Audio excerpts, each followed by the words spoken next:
So first case is comparing magnetic moment of identical magnets.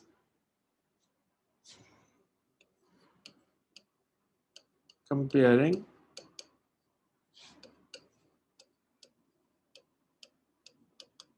magnetic moments of identical magnets.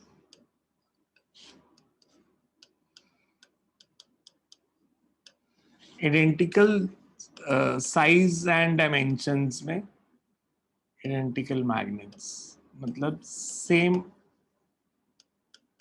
moment of inertia. अगर same जगह पे oscillate कर रहे हैं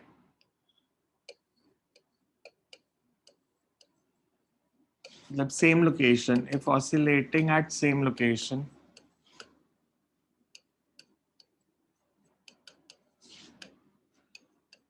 time period of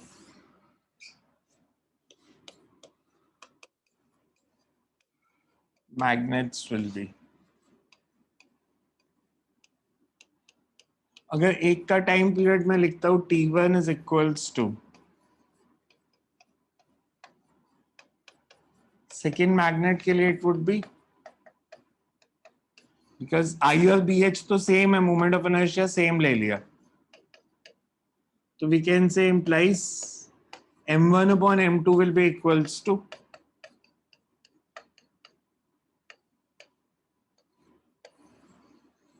t2 square by t1 square. ठीक है, ये formula compare करना है मतलब रेशियो निकालनी है सिर्फ. तो आइडेंटिकल मैग्नेट्स में तो आई और बी एच कैंसिल हो गया बिकॉज आई सेम ले लिया. नॉन आइडेंटिकल मैग्नेट्स में कैसे कंपेयर करेंगे अगर नॉन आइडेंटिकल मैग्नेट्स है तो?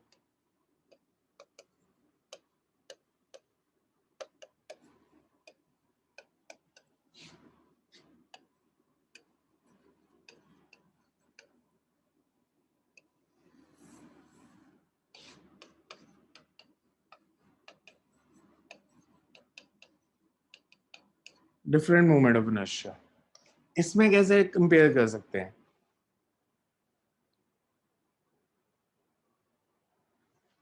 अगर मैं ऐसे रखूं, मान लो मेरे पास दो मैग्नेट्स हैं,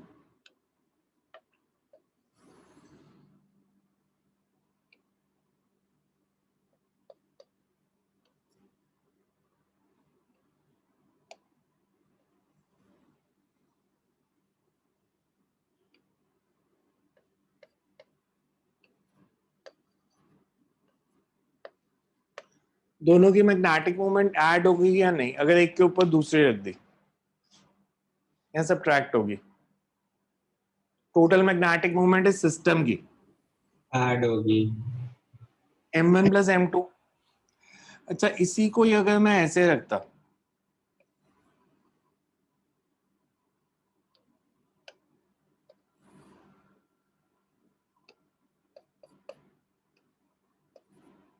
अब सब्ट्रैक्ट हो जाएगी. तो अगर पहले मैं एक के ऊपर दूसरी मैग्नेट रखूं विद लाइक पोल्स टुगेदर तो टाइम पीरियड, अच्छा इन दोनों में मोमेंट ऑफ इनर्शिया सेम होगा या अलग होगा? Same. Moment of inertia same हो गया तो we place one magnet over the other. If we place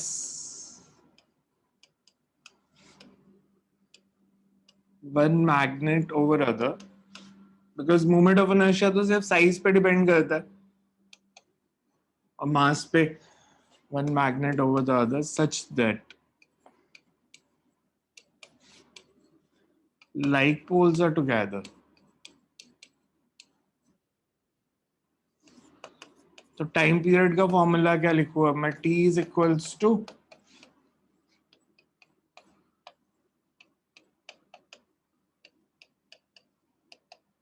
और अगर अनलाइक पोल्स टुगेदर होते तो formula will be 2 pi under root m1 minus m2 with unlike poles together.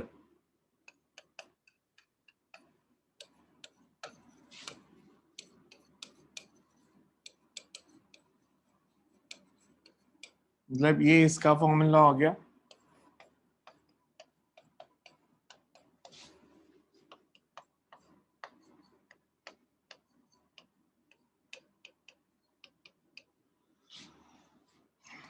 T1 square by T2 square क्या हो जाएगा?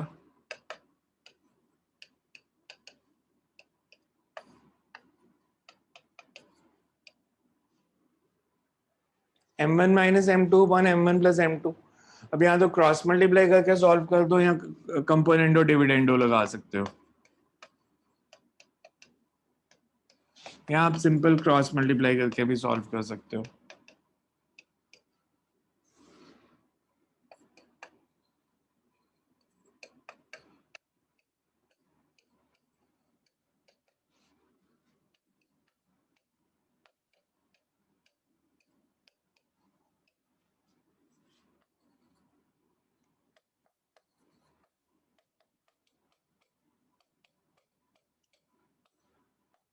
Componendo dividendo से भी यही आना था result. So if you know T1 and T2, you can compare the magnetic moments.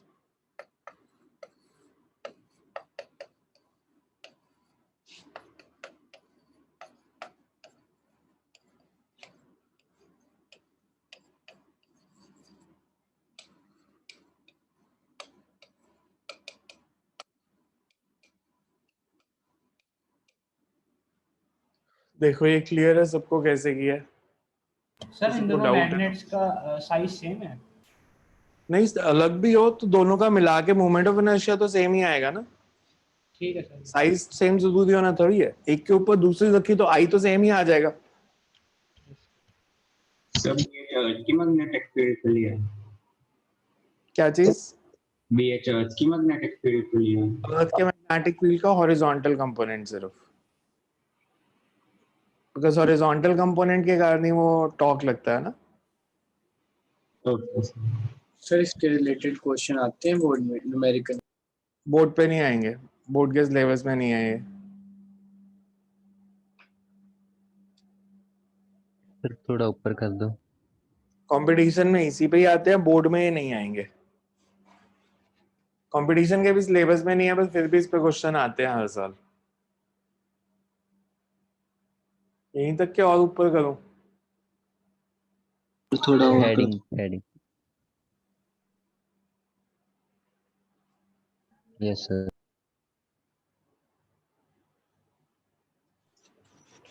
जो light falls together electron में रिपल्शन होगा जैसे दोनों मैग्नेट्स के बीच में बांधना पड़ेगा, ऐसे तो दूर हो जाएंगे। टेप कर दो ना मैग्नेट के ऊपर। दूसरी लैब में जब प्रैक्टिकल करते हैं टेप कर देते हैं इसको। अरे एक बार ही बता दो कि आई कैसे सेम होएगा दोनों में। मोमेंट ऑफ इनर्शिया अगर एक का I1 है, एक का I2 है, एक के ऊपर दूसरा रख दिया तो कितना आ जाएगा? I1 plus I2। तो फिर दोनों का सेम ही रहना ना, जैसे मर्जी रखो। पोलैरिटी से आई थोड़ी बदलता है। नॉर्थ पोल साउथ पोल कहीं भी हो, मोमेंट ऑफ इनर्शिया तो सेम ही रहना है। और बार मैग्नेट का हम नॉर्मली लेते हैं कितना, ml²/12।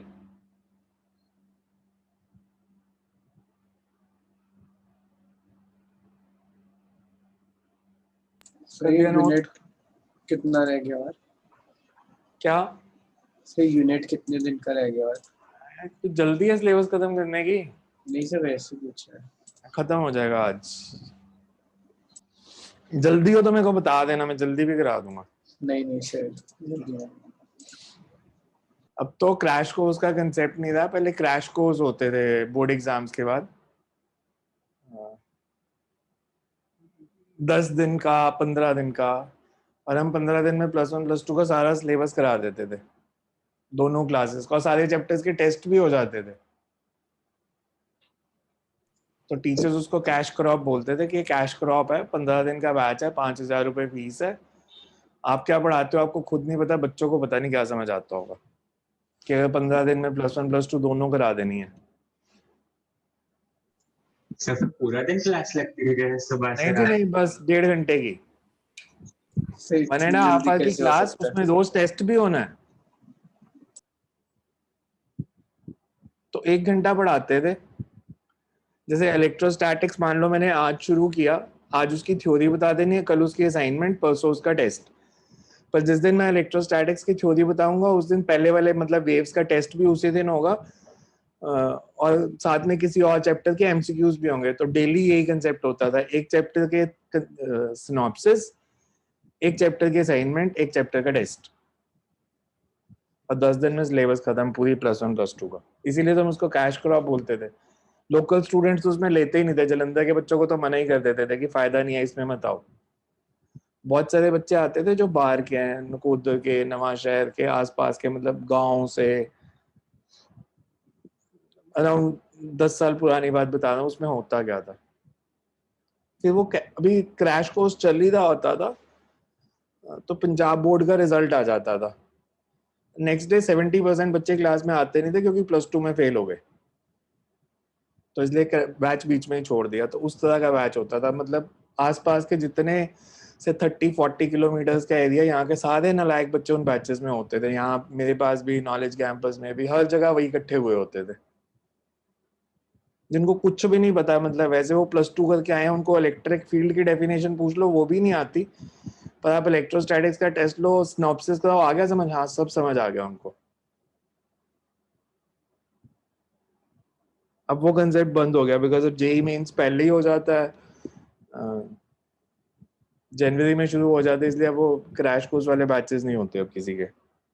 इस साल फिर काफी ने शुरू किए, जैसे अभी आकाश ने शुरू किया नीट का बैच, बिकॉज अगस्त में पेपर है, बट वो 2 महीने वाला है कि 2 महीने में +1 +2 करानी है। वो तो फिर भी ऑनलाइन भी reasonable है। बहुत होते हैं ऐसे, मतलब क्रैश कोर्स यूट्यूब मतलब वगैरह। 2-3 महीने तो ये मेरे हिसाब से, अगर आपको 2-3 महीने में भी ना, उसको फायदा होता है जिसको सारा सिलेबस आता है, उसको एक फटाफट रिवीजन करनी है कि घर में रूटीन नहीं बन रही, तो उनको फायदा हो जाएगा। मैं तो अभी भी बोलता हूँ, मेरे से जिन बच्चों ने पूछा कि हम आकाश का बैच ज्वाइन कर लें, तो जिनको सारा आता है उनके लिए वो बहुत फायदे वाला बैच हो सकता है कि घर में रूटीन नहीं बन रही, बच्चे थक भी गए हैं पढ़ पढ़ के, तो वो वहाँ पे बिकॉज वो डेली एक चैप्टर रिवाइज करा देंगे, उसका टेस्ट ले लेंगे और तीनों सब्जेक्ट्स की क्लासेस लगेंगी, तो वो उसका फायदा है, उनको फायदा है। वो मैं नहीं कह रहा बिल्कुल बेकार बैच है वो। आपके मार्क्स जो हैं वो अराउंड 20 to 30 बढ़ सकते हैं उस बैच के थ्रू आराम से, पर उनके जिनको आता है। Next is comparing earth's magnetic. HC Verma में है। ये चैप्टर एचसी वर्मा में है, बट नहीं करना उसमें से, इसके न्यूमेरिकल्स नहीं करने, थ्योरी करनी है बस। सर वो प्रदीप से ही पढ़ना है। प्रदीप में से भी ना पढ़ा, उसमें भी एक्स्ट्रा है। प्रदीप ने भी पुराना सिलेबस दिया, उसने एडिट नहीं किया। प्रदीप की जो बुक है ना, that is not exactly CBSE pattern, वो पूरे इंडिया के लिए कॉमन बुक बनाते हैं, तो किसी भी बोर्ड के सिलेबस में वो प्रदीप में होता है, तो एक्स्ट्रा बहुत ज्यादा मिल जाएगा इसलिए आपको इस चैप्टर में से। मैं आपको प्रिंटेड सारे कंबाइंड नोट्स दे दूंगा, उसमें से पढ़ लेना पढ़ना है तो।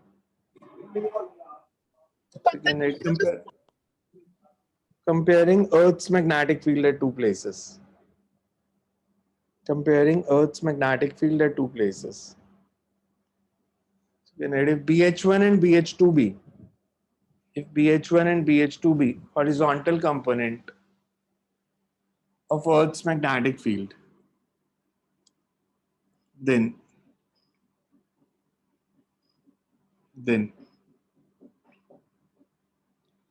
time period of oscillation for the same magnet, time period of oscillation of the same magnet at two places is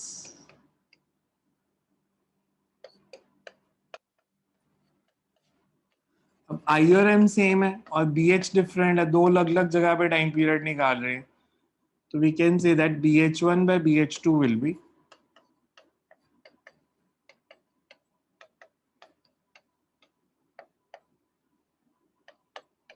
Sir, magnet at two same places. then time period of oscillation of the two magnets will be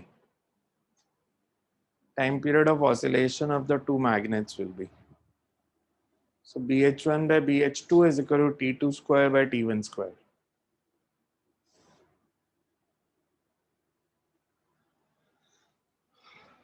Next numerical लिखो। Sir एक बार थोड़ा repeat कर दो। Time period of oscillation of same magnet, two magnets will be, ये बस ये लिख लो उसके बाद। सर टू प्लेसेस नहीं है, same magnet at two place.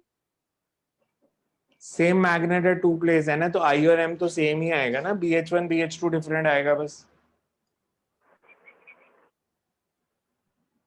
सिर्फ लोकेशन ही तो बदली है, मैग्नेट सेम है.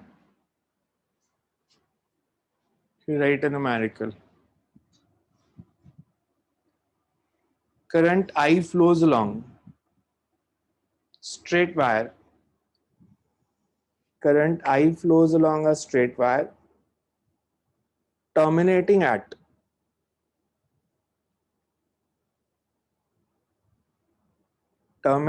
a point O, terminating at a point O on a conducting plane placed at right angles to the wire.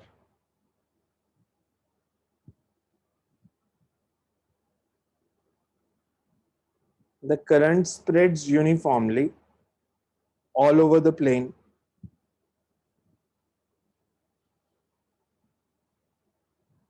Current spreads uniformly all over the plane radially.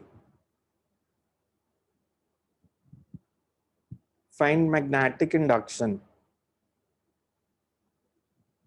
B. At points P and Q,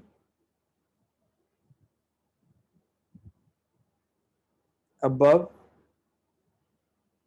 and below the plane at normal distance R.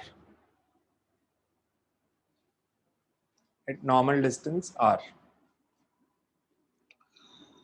ठीक है, आपको basically ये कहा है उसने कि ये मेरे पास मान लो एक आर्बिट्रेरी शेप्ड कंडक्टिंग प्लेन है. एक वायर जिसमें करंट आई फ्लो कर रही है, ये इस पॉइंट पे आके एंड करती है और फिर ये रेडियली स्प्रेड कर जाती है इस पूरे कंडक्टर में.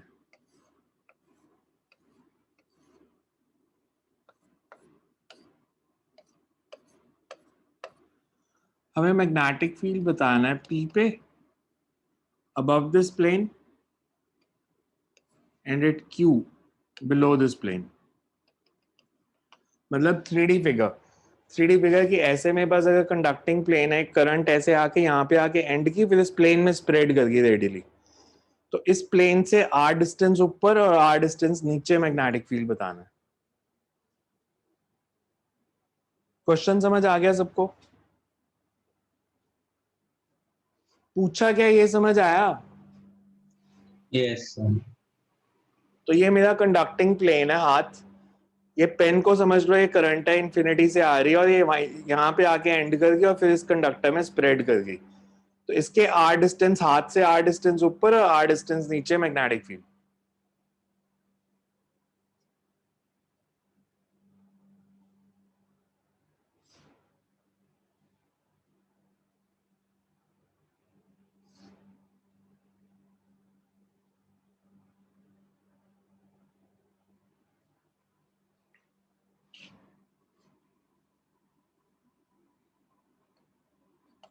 मेरे को अगर यहाँ पे मैग्नेटिक फील्ड निकालना है पॉइंट Q पे,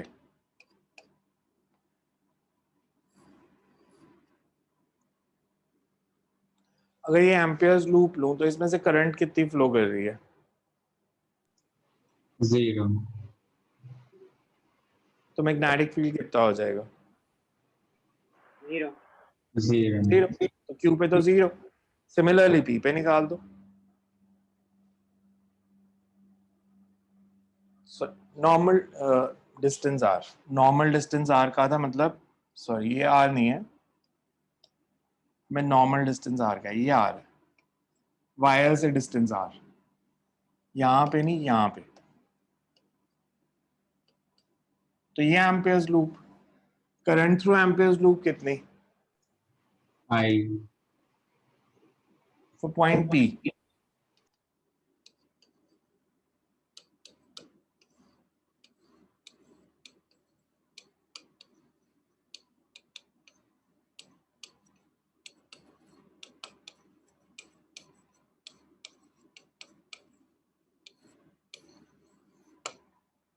So B is equal to mu naught I by 2R.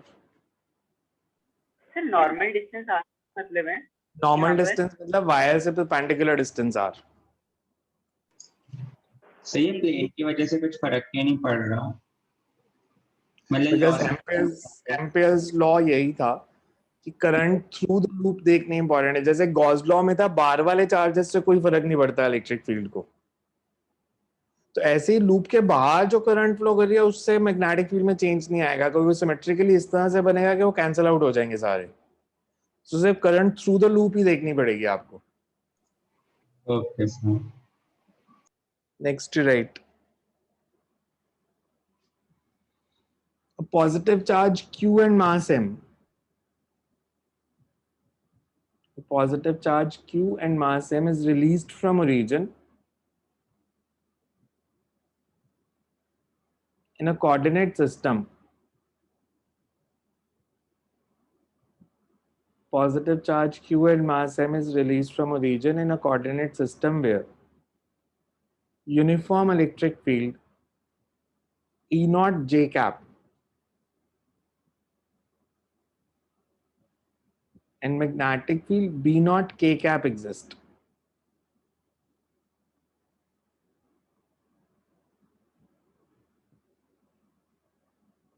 Find displacement of the particle along y-axis,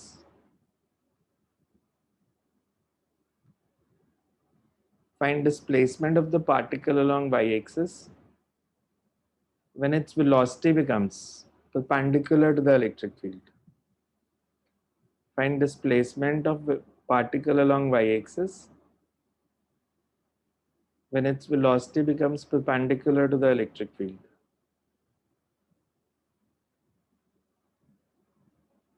So ये साइक्लॉइडल मोशन का ना कौन सा? सही है क्या पूछा आपने एक क्वेश्चन? Sir, cycloidal motion. हाँ मतलब अब डायग्राम बनाओगे तो आपको समझ में आ जाएगा आराम से। सो वही जिसमें ऐसे तो मूव होएगा ना पार्टिकल का। हम्म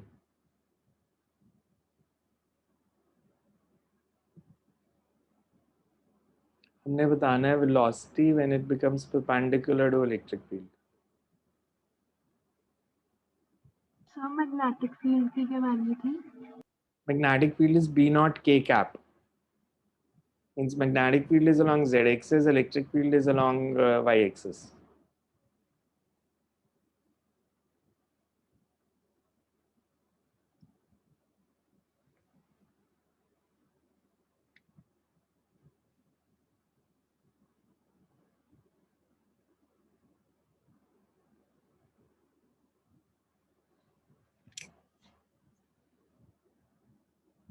जी यहां तक ठीक है कि कोई डाउट है? अब ये तो वर्टिकल है, मैं इसके दो कंपोनेंट्स बना सकता हूं मैग्नेटिक फोर्स के। मैग्नेटिक फोर्स का एक कंपोनेंट इधर,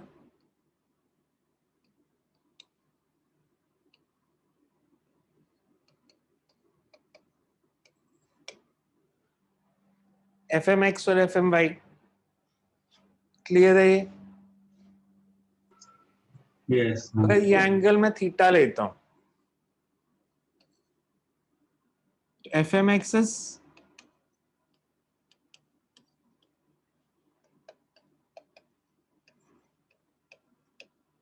एफ एम कॉस थीटा। ठीक है यहां तक? यस At any instant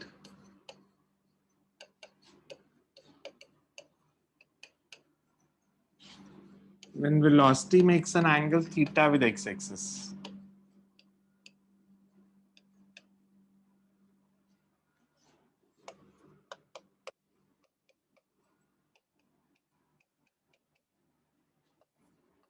अगर मैं पूछूं x डायरेक्शन में एक्सेलरेशन कितनी है, x डायरेक्शन में फोर्स कौन सी है?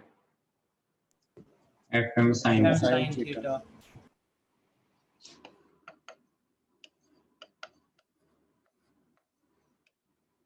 Upon mass. एफएम कितना है? QVB now.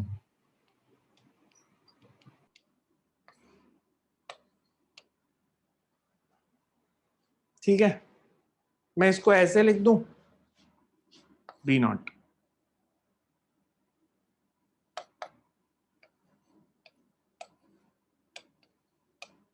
चलेगा?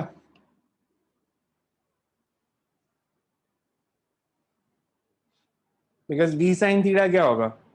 वेलोसिटी इन Y direction. तो मैं लिख सकता हूँ इसको ऐसे भी। Yes. और अगर मैं आपसे वाई डायरेक्शन में एक्सेलरेशन पूछता तो कितनी?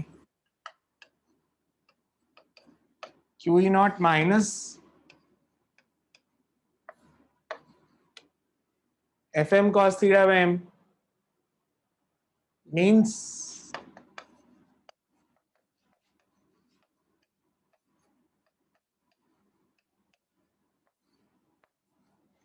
मतलब acceleration in Y direction is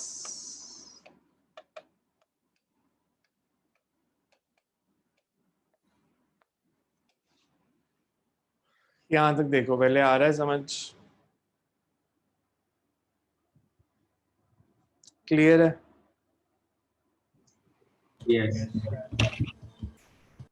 यहां से वेलोसिटी निकाल सकते हो एक्स डायरेक्शन में कितनी होगी?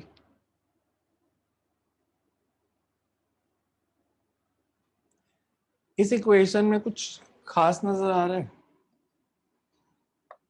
यहां से वेलोसिटी निकलेगी एक्स डायरेक्शन में, because ax is dx by dt.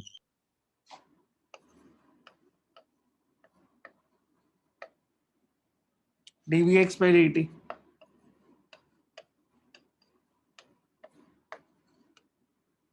Velocity in X direction बताओ कितनी? वेलोसिटी इन एक्स डायरेक्शन कितनी आई? From this find the velocity in X direction, integrate.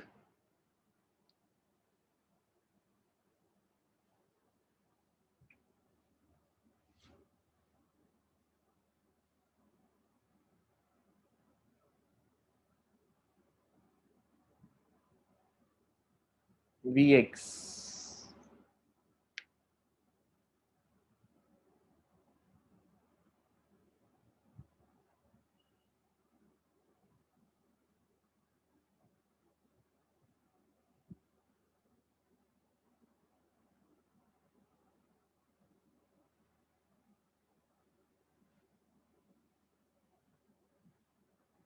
देखो कर सकते हो क्या नहीं कर सकते? सर टाइम के रिस्पेक्ट में आ रही है। क्या आया फॉर्मूला vx का? Sir Q Q Q square V not E by M square into D.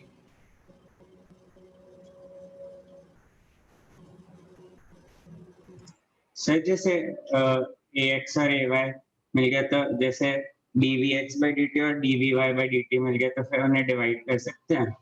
आप vx को देखो तो आप vx को यहाँ दो वे में निकाल सकते हो ना। सर यहाँ वी से वाई को अगर मैं लिख सकते हैं, मतलब कि जैसे V Y is equal to Q E M by मैं इसको ऐसे लिख सकता हूँ,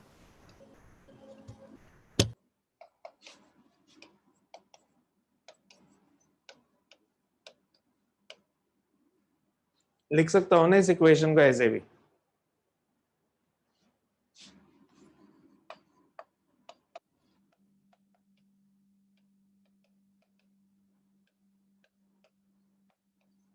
चलेगा ये? तो vx कितना आ गया?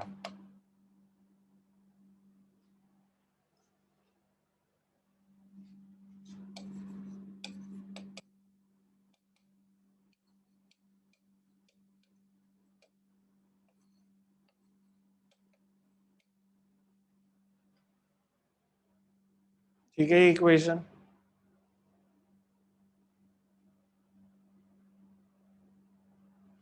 and I can also write it as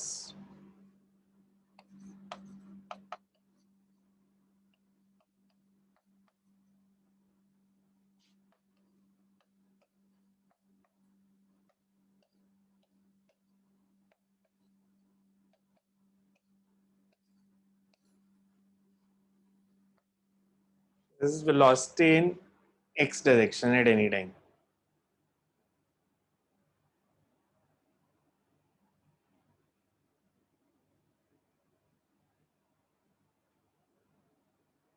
देखो समझ आ रहा है या नहीं?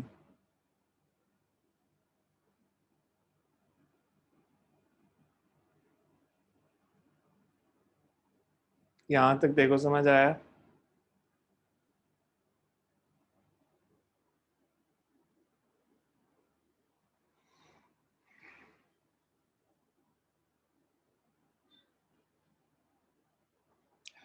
अब यहाँ से प्रूव कर सकते हो कि velocity in y direction is showing SHM.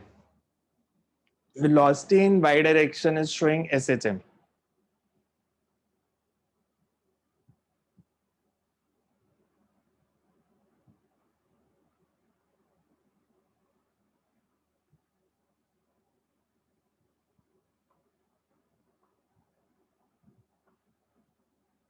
Can you show velocity in y direction shows SHM?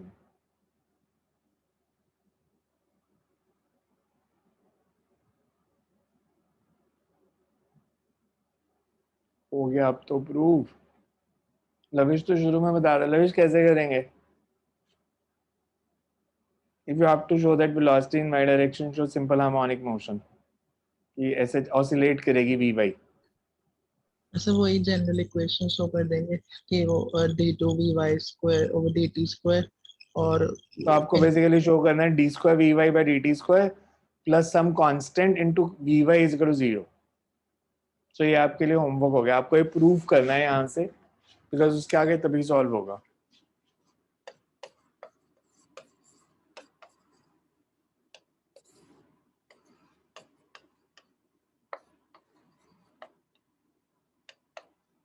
Constant मतलब बेसिकली वैसे ये आएगा Q₀/m. यहाँ से प्रूव होगा कि SHM है और फिर फ्रीक्वेंसी ऑफ ऑसिलेशन भी आ जाएगी और फिर y कोऑर्डिनेट भी आ जाएगा. बट ये मेरे को प्रूव करके दिखाना है कैसे आया, कि how it shows SHM in y direction. एक स्टेप रह गया बस बीच में. अब नेक्स्ट लिखो. बोर्ड का क्वेश्चन देता हूँ. अब एक फिगर शोज. हमने ये शायद किया अभी. हमने क्या चीज? से फॉर्मूला थोड़ा याद नहीं आ रहा. यही तो फॉर्मूला है यार. d² x by dt². x की जगह से Vy आ गया. SHM की इक्वेशन नहीं है. Vy की जगह बस x है. Okay sir. यही तो इक्वेशन लिखी है. ये से याद आ गया सर.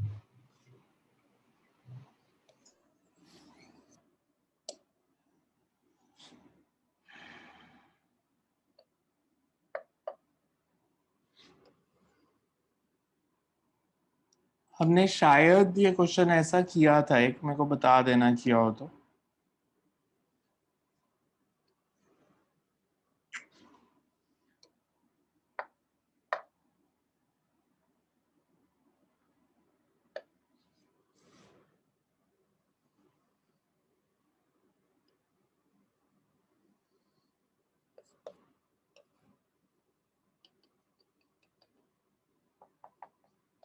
इसके सेंटर पे शायद मैग्नेटिक फील्ड निकाला था. Current Yes, flow sir. कर रहा है, एंगल दिया है. किया था ना ये क्वेश्चन? Yes, sir.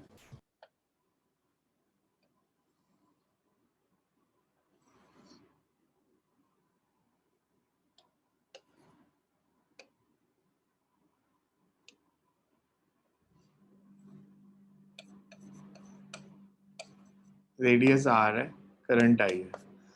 अब क्वेश्चन बोर्ड में आया था कि अगर ये वेलोसिटी v है, फाइंड इट्स एक्सेलरेशन. ये वेलोसिटी अगर v है तो इसकी एक्सेलरेशन कितनी होगी? Find acceleration of charge particle q moving with velocity v as shown in figure. QVB by M और का मैग्नेटिक फील्ड किस डायरेक्शन में होगा? करंट ऐसे फ्लो कर रही है तो magnetic field is Inwards. Inwards, इसका आउटवर्ड्स। आउटवर्ड्स। तो दोनों का डिफरेंस, मैं अगर यहाँ पे मैग्नेटिक फील्ड निकालता हूँ, दैट इज बी, तो हमें ये देखना पड़ेगा लार्जर मैग्नेटिक फील्ड किसका है, मतलब वो इस पी क्यू का मैग्नेटिक फील्ड लार्जर है या क्यू आर पी का ज्यादा है, बिकॉज तभी मैग्नेटिक फील्ड की डायरेक्शन पता चलेगी। इसका मैग्नेटिक फील्ड ज्यादा होगा तो इट विल बी आउटवर्ड्स, इसका ज्यादा होगा तो इनवर्ड्स। किसका ज्यादा लगता है, किसका होगा, वायर का या कर्व का? देख के क्या लगता है किसका मैग्नेटिक फील्ड ज्यादा होगा? वायर का, बिकॉज इट इज क्लोजर, ये पास है, इसका डिस्टेंस कम है, तो इसका मैग्नेटिक फील्ड इससे ज्यादा आएगा, तो इसकी डायरेक्शन इनवर्ड्स है, तो नेट मैग्नेटिक फील्ड जो है वो आपका इनवर्ड्स आना चाहिए। अगर मैग्नेटिक फील्ड इनवर्ड्स है या वेलोसिटी है, तो v क्रॉस b की डायरेक्शन इस वेलोसिटी के परपेंडिकुलर। तो हमने वो बताना है कि आप फोर्स निकाल लो कितनी होगी, force is Q V B, B निकालना पड़ेगा पहले सेंटर पे कितना है, वो जो पीछे क्वेश्चन किया था वही, फाइंड बी, कि यहाँ पे मैग्नेटिक फील्ड कितना आता है। Once you find the magnetic field, force acceleration is Q V B by M. तो पहले ओ पे मैग्नेटिक फील्ड निकालो कितना आ रहा है, उसकी डायरेक्शन प्रूव करो कि इनवर्ट्स ही होगी, and then apply the formula, acceleration is Q V B by M. तो हमने यहाँ मैग्नेटिक फील्ड तक तो पहले वैसे कर लिया था, तो बोर्ड में क्योंकि एक्सेलरेशन पूछ रही तो Q V B by M, B निकाल के वैल्यूज पुट कर दो, करो इसको complete. So B mu naught I by R into 1 by pi minus 1 by 6 आ रहा है, 1 by pi minus 1 by 6 pi minus 1 by 6। into mu naught I. Curve का तो सिंपल ही है, mu naught I by 6r। Yes sir. Straight wire का निकालना है, स्ट्रेट वायर का परपेंडिकुलर डिस्टेंस आपने निकाल लिया, वो आ रहा है R by 2. R/3 r by 2, r by 2, और Yeah. sin 60 plus sin 60 is √3। गलत आ रहा है आपका, ऊपर √3 आना चाहिए। Yes sir, वो एक जगह मिस कर दी। सो मैग्नेटिक फील्ड निकालो और फिर Q V B by M.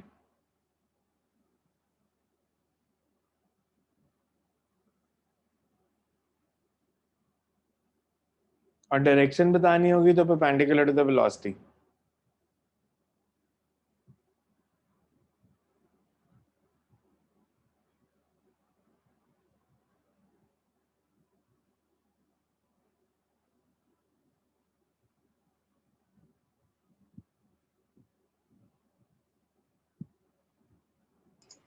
Sir √3 by pi minus 1 by 6 आ रहा है।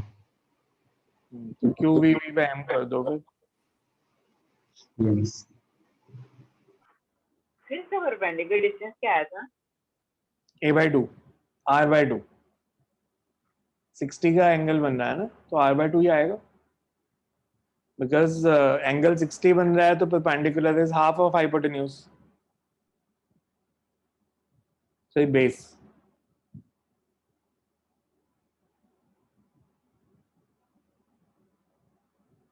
सिक्सटी 30 90 तीन एंगल बन रहे हैं, तो डिपेंडिंग आप किस एंगल से निकालते हो।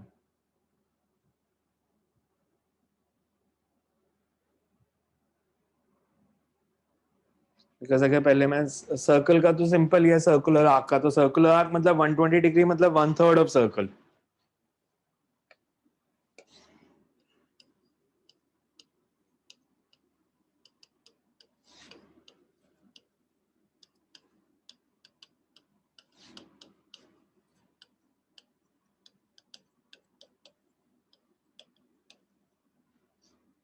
बिकॉज थीटा 120 दिया है।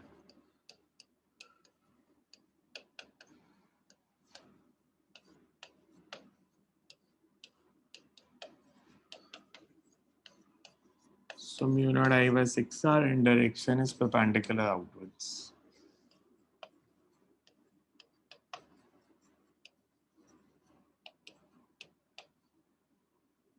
So straight wire.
Perpendicular to velocity, ये आंसर आ गया। सर ने यहाँ तक तो पहले भी कर रखा था।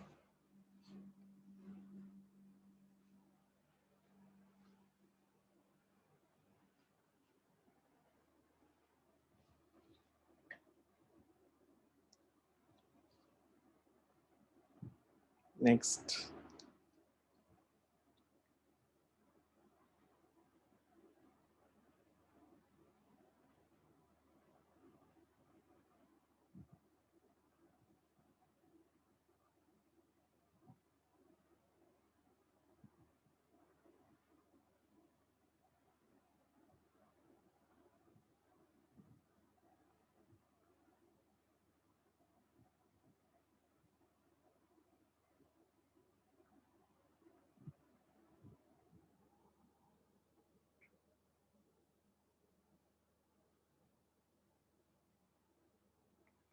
अगर हमारे को ऐसे क्वेश्चन आए से, मेरे पास एक थिन वॉल्ड ट्यूब है,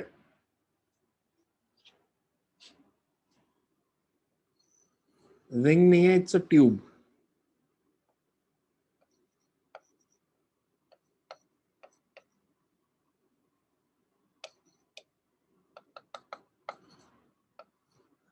अगर ये पूरी ट्यूब होती तो सेंटर पे मैग्नेटिक फील्ड क्या था? 0। अगर ये ट्यूब कंप्लीट है तो सेंटर पे मैग्नेटिक फील्ड कितना है? इसमें करंट फ्लो कर रही है आई, mu naught I bye 2 r। Centre पे ट्यूब में करंट फ्लो कर रही है। मैंने सॉलिड सिलेंडर का, हॉलो सिलेंडर में कह रहा हूँ, 0 हॉलो सिलेंडर में करंट आई फ्लो करेगी तो सेंटर पे मैग्नेटिक फील्ड 0। 0।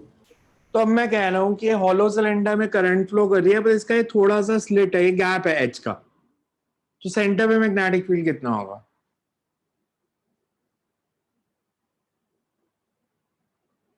हमने बीच में अगर एक स्लिट कट कर दी तो सेंटर पे मैग्नेटिक फील्ड कितना हो जाएगा? If we cut a slit at the center,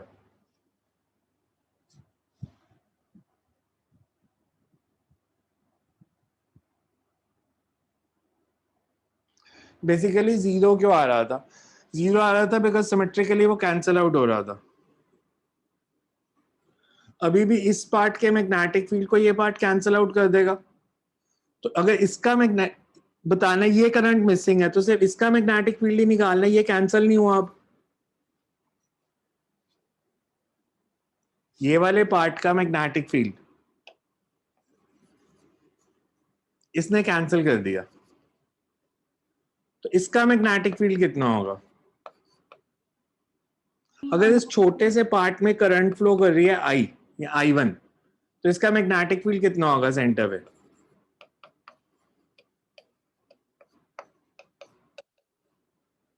mu naught I1 पे 2 पाई r। लॉन्ग स्ट्रेट वायर का यही फॉर्मूला होता है। I1 कितना है?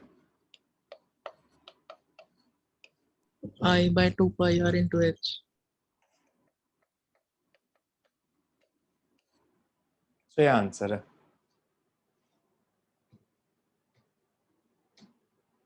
एमसीक्यू में आया था बहुत साल पहले, जेई में कभी एडवांस में, मतलब बहुत ज्यादा साल पहले। तो भी तो किसी किसी बुक में मिलता है क्वेश्चन, आई थिंक 78 या 79 में कभी आया था। पहले पहले होता जेई मेंस और जेई एडवांस एक ही होता था?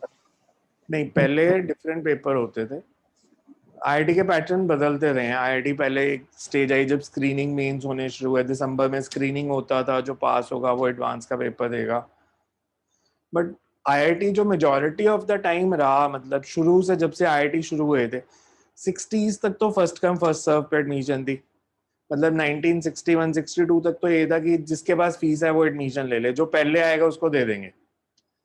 तो 61-62 तक तो ऐसे चलता रहा। उसके बाद से जब से टेस्ट वगैरह शुरू हुए तो रफली 98 या 99 तक इट वाज सब्जेक्टिव पेपर। 2 दिन चलता था। पहले एक दिन सुबह 3 घंटे फिजिक्स का पेपर 9 से 12, फिर 2 घंटे की ब्रेक, फिर 2 से 5 मैथ्स का पेपर, अगले दिन 3 घंटे केमिस्ट्री का पेपर, और प्रॉपर बोर्ड की तरह शीट मिलती थी करने के लिए। सब्जेक्टिव क्वेश्चन होते थे, बड़े बड़े न्यूमेरिकल 20-20 नंबर के, 15 नंबर के, ऐसे। और पूरे पेपर में 8-9 क्वेश्चन होते थे, तो वो IIT का पेपर होता था. Then they change the pattern, MCQ कर दिया, फिर स्क्रीनिंग आ गई. स्क्रीनिंग होगा, जिसका स्क्रीनिंग होगा उसी मेंस का लेंगे. अब स्क्रीनिंग की जगह वो जेई मेंस आ गया कि जेई मेंस और फिर जेई एडवांस. तो IIT पैटर्न बदलता रहा है. आपने 98-99 तक टफ पेपर होता था जब सब्जेक्टिव क्वेश्चन आते थे, बिकॉज आपको सॉल्व करके दिखाना होता था सारा. इंडिया में हाईएस्ट ही कई बार तो 33-34 आते थे 100 में से. So, अब तो रिलेटिवली मेंस और एडवांस में बहुत ज्यादा फर्क नहीं रह गया. ऑलमोस्ट सेम लेवल ही कर दिया उन्होंने मेंस और एडवांस का. मेंस का क्योंकि टफ करते जा रहे हैं, एडवांस को थोड़ा आसान करते जा रहे हैं. सर इन्फिनिटली लॉन्ग वायर कैसे लिया? बिकॉज हमें जब ट्यूब दिया होता है ना, तो हमेशा इनफाइनाइटली लॉन्ग ही मानते हैं जब तक उसकी लेंथ नहीं दी. तो हमेशा जैसे हमने सिलेंडर भी किया था, जो NCERT वाला न्यूमेरिकल किया था, सिलेंडर के अंदर मैग्नेटिक फील्ड निकाला था और बाहर निकाला था.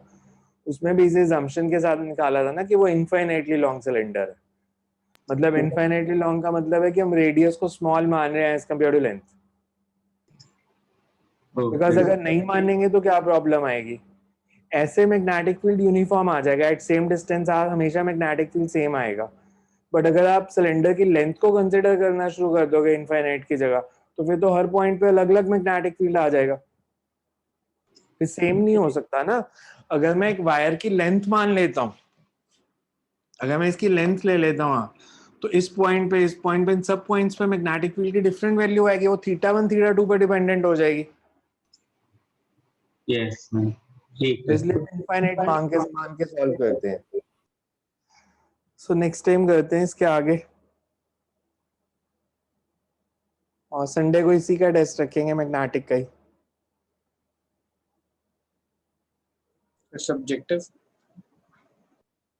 सब्जेक्टिव रखते हैं चलो इस बार. बोर्ड के लेवल का सब्जेक्टिव.